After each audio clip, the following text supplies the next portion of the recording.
Welcome back to the channel, ladies and gents. It's H Factor, and today I want to shift gears from my previous video where I talked about why I don't like the Black Ops 3 Zombies prestige system and talk about a game that's been critically panned by fans of COD, Infinite Warfare. Despite all the bashing from fans this game has received, I still find myself enjoying this game quite well.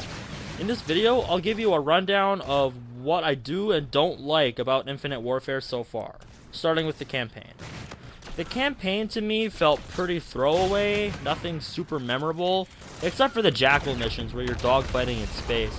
Gave me some memories of playing Star Wars Battlefront 2 on the PS2. Okay, that's it. Now on to multiplayer. I play multiplayer for one reason. Infected. I cannot deny it. I love this game mode. I've loved it since Modern Warfare 3, and I'm so glad that a strong and fully fleshed out infected mode does exist in this game, with multiple changing classes and no payloads, except for the OSA class, which has Phase Shift and Reaper. So except for the OSA class, this mode is all about how familiar a player is with the map and the weapons they're using, not about how fast they can acquire their payloads. I hate payloads. Black Ops 3 introduced them, and it just makes me think of Overwatch, which is a game I tried and didn't like, due to it being nothing but multiplayer scrims with characters more worthy of having their own story-driven campaigns. Seriously, I don't understand why that game is as popular as it is. Okay, back to the reason why I love Infected so much.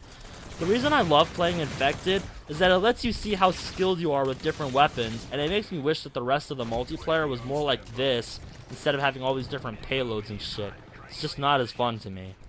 There's more I want to talk about with Infinite Warfare's multiplayer, but I'm going to restrain myself for now because that'll all come up in another video, which will be coming soon. And then there's zombies.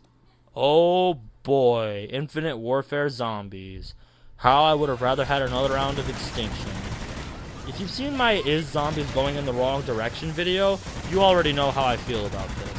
If you haven't seen the video, it's basically a short summary of how zombies has become so popular and what it might mean for the mode itself in the near future. But if I were to say that Infinite Warfare Zombies is bad, which is a popular opinion, then I'm not being completely fair. Because despite Infinite Warfare Zombies having a fairly lighthearted tone about zombies, it's still a mode I find enjoyment with. Zombies in Spaceland is the perfect kind of map I would want to play when I'm looking for a quick co-op game. It's easy to set up, for the most part anyway.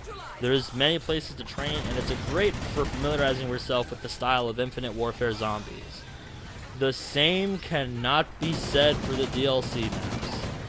With Brave in the Redwoods, I quit playing this platform once I learned where Jug was. After seeing that, all I could say was, fuck this map, I'm done.